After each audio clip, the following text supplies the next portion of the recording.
आप सभी एक बार कमेंट बॉक्स में सच्चे दिल से जरूर लिखिए, जय श्री कृष्ण। श्री कृष्ण भागवत गीता में कहते हैं, कोई भी काम अच्छा हो या बुरा वह केवल एक वजह से बनता है, और वह है केवल उस काम को करने के पीछे का आपका इरादा कैसा है।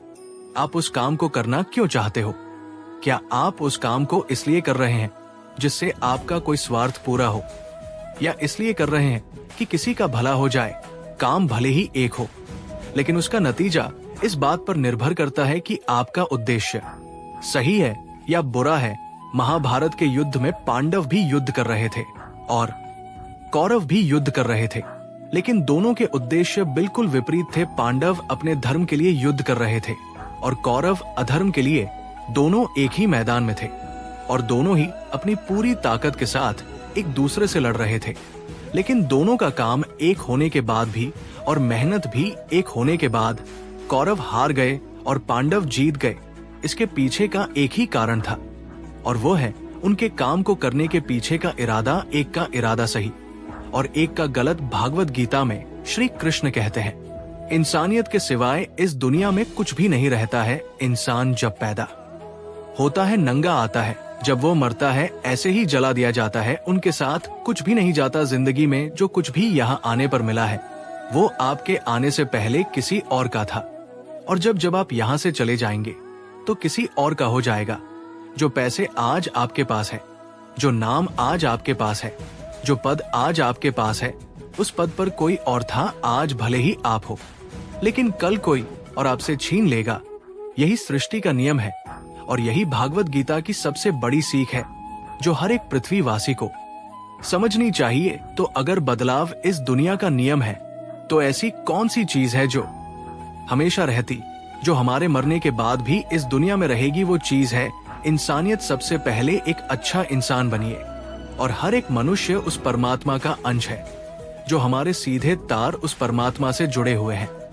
और हमारी आत्मा कभी गलत नहीं हो सकती, पर हम शरीर के सुखों के लिए गलत कर्मों को करने में लग जाते हैं और उनका नतीजा भी गलत होता है। आज हमारे पास जो कुछ भी है, चाहे हमारा प्यार हो, रिश्ता हो या पैसा या नाम, एक दिन हमसे छिन जाएगा, दूर चला जाएगा। श्री कृष्ण कहते हैं, हम लगातार किसी ना किसी तरह के शोर से घिरे हुए रहते हैं। ये हमारे शारीरिक और मानसिक स्वास्थ्य पर बोझ डाल सकते हैं। ऐसे में कुछ वक्त चुपचाप रहकर खुद के साथ समय बिताएं। ये आपके स्वास्थ्य के लिए फायदेमंद है। क्या हम हर समय शोर शराबा के बीच नहीं रहते? लगातार लोगों की बकबक, बाहर गाड़ियों का शोर, तेज म्यूजिक की आवाज, तेज संगीत की आवाज, ये सब हमारे तनाव का कारण है और हमारी नींद को बाधित करते हैं। मगर क्या हम कुछ देर के लिए इन सब से दूर नहीं रह सकते? जी हाँ, हम खुद के साथ वक्त बिताकर और कुछ देर सिर्फ अपने विचारों के साथ शांति का आनंद ले सकते हैं।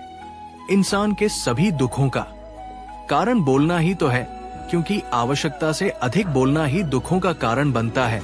इसलिए कम बोलिए, सटीक बोलिए, मधुर बोलिए, और सबसे जरूरी जितनी आवश्यकता हो उतना ही बोलिए। वाणी बोलना ही नहीं, बल्कि मौन में भी शक्ति होती है।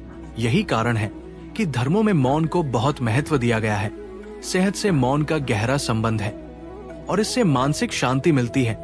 मौन से विचारों में एकाग्रता आती है और रचनात्मकता बढ़ती है। इसलिए जितने भी साधु संत तपस्वी हुए, सबने मौन रहकर और ध्यान लगाकर इस संसार में गुड ज्ञान को प्राप्त किया है। हमारे जीवन में एक नहीं बल्कि बहुत सारे दुखों का कारण बोलना ही है, क्योंकि हमारी समस्या यही है कि हम चुप नहीं रह सकते, हमेशा कुछ ना कुछ बोलते ही रहते हैं, और आपके बोलने के कारण ही आधे से ज्यादा दुख निर्मित होते हैं। परिवार में कला कलेश का कारण हमारा बोलना ही होता है। आप जितनी भूख उतना भोजन खाते हैं, जितनी जरूरत उतना कार्य करते हैं, लेकिन क्या आपने कभी इस बारे में सोचा है कि आप कितना बोलते हैं? क्या आप उतना ही बोलते हैं जितनी आवश्यकता है, या अनावश्यक ही सारे दिन बोलते हैं? इस बारे में कभी अकेले बैठकर जरूर सोचिए कि आज आपने दिन भर में कितना बोला, क्या बोला, और सबसे जरूरी क्यों बोला। इनमें से कितनी बातें जरूरी थी, कितनी अनावश्यक। श्री कृष्ण कहते हैं, माफ करना महान व्यक्ति की निशानी है। इस दुनिया में सबसे हिम्मत वाले और सबसे ज्यादा ताकत वाले इंसान वो होते हैं जो माफ करना जानते हैं। और एक बार जरा सोच कर देखिए भगवान की कौन सी चीज भगवान मनाती है? श्री भागवत गीता में भगवान श्री कृष्ण कहते हैं, चाहे वो कितना भी पापी इंसान क्यों ना हो, लेकिन अगर वो अपने बुरे कर्मों को करना छोड़कर अच्छे कर्म करना शुरू कर दे तो उसको वो अपना लेते हैं। यानी कि भगवान इस पूरी सृष्टि के मालिक होकर भी इतने नेक दिल है और उनके दिल में सबके लिए जगह है और उनके लिए सब समान है। माफ करना महान व्यक्ति की निशानी है और माफ वही कर सकता है जो सामने वाले के किसी ना किसी नजरिए से बढ़ा हो।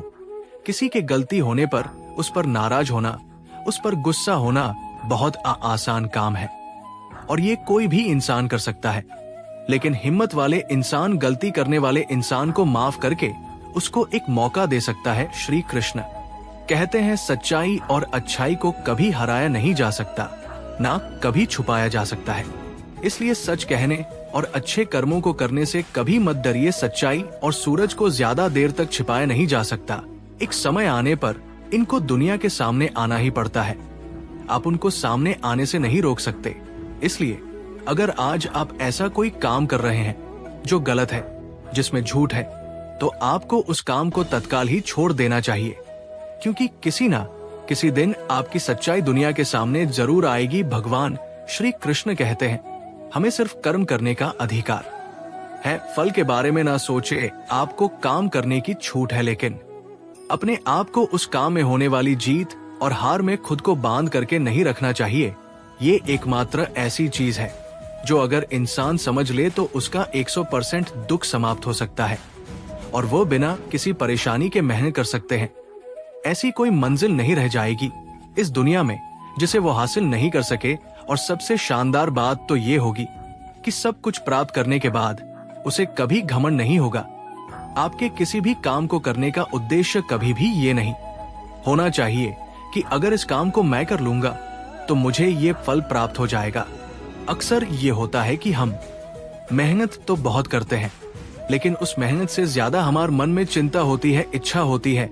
हर वक्त हम ये सोचते हैं कि मैं इतना मेहनत कर रहा हूँ, मुझे सफलता क्यों नहीं मिली, मुझे सफलता मिलनी चाहिए। अगर आप उस काम में सफल नहीं हुए तो कोई और इंसान तो इस काम में जरूर सफल हुआ होगा, क्योंकि उसने आपसे ज्यादा मेहनत की होगी। लेकिन वो सफलता उसको ना मिलकर आपको मिल जाती तो उसके साथ कहीं ना कहीं अन्याय हो जाता। इसलिए उसने आपसे ज्यादा मेहनत की है और उसके कर्म भी आपसे ज्यादा संघर्षशील रहे हैं। जिस दिन आपका कर्म ज्यादा संघर्षग्रस्त बन जाएगा, उस दिन आपकी सफलता आपकी हो जाएगी। एक बार की बात है, एक छोटे से गांव में एक युवक रहता था जो जीवन में सफल होने के लिए हमेशा कड़ी मेहनत करता था।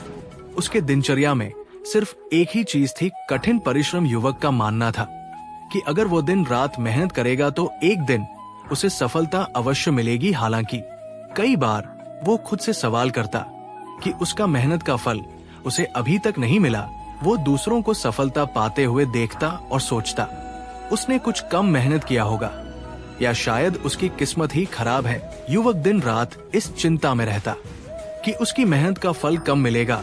एक दिन युवक के गांव में एक संत आए। संत ने देखा युवक बहुत बेचैन और चिंतित। संत ने उसे बुलाया और पूछा, तुम इतने व्याकुल क्यों हो बेटा? युवक ने उत्तर दिया, बाबा मैं दिन रात मेहनत करता हूँ, लेकिन मुझे सफलता नहीं मिल रही। मैं हर वक्त इसी चिंता में डूबा रहता हूँ कि कब मुझे मेरे मेहनत का फल मिलेगा। संत ने मुस्कुराते हुए कहा, तुम्हारा दुख इसी बात में है कि तुम फल की चिंता कर रहे हो।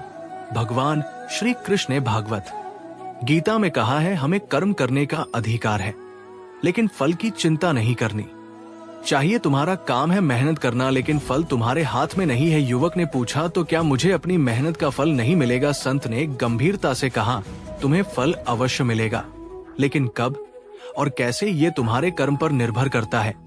यदि तुम मेहनत करते रहोगे और अपने कर्म के प्रति सच्चे रहोगे तो एक दिन सफलता खुद चलकर तुम्हारे पास आएगी। लेकिन अगर तुम सिर्फ फल की चिंता करते रहोगे तो तुम्हारी मेहनत अधूरी रहेगी। जब हम बिना फल की चिंता किए कर्म करते हैं तब हमारी ऊर्जा और ध्यान केवल उस कार्य को करने पर केंद्रित रहता है और यही हमें असली सफलता दिलाती है। संत की बातें सुनकर युवक को एहसास हुआ कि उसकी सारी चिंता सिर्फ इस बात पर थी, उसे कब सफलता मिलेगी। उसने तय किया कि अब वो बिना किसी फल की चिंता किए अपने काम पर ध्यान केंद्रित करेगा, समय बीता और युवक ने अपना ध्यान सिर्फ अपने काम पर लगाया। उसने जो कुछ भी किया पूरे दिल से किया और धीरे धीरे उसकी मेहनत रंग लाई। एक दिन उसने वो मंजिल हासिल कर ली जिसके लिए वो बरसों से मेहनत कर रहा था।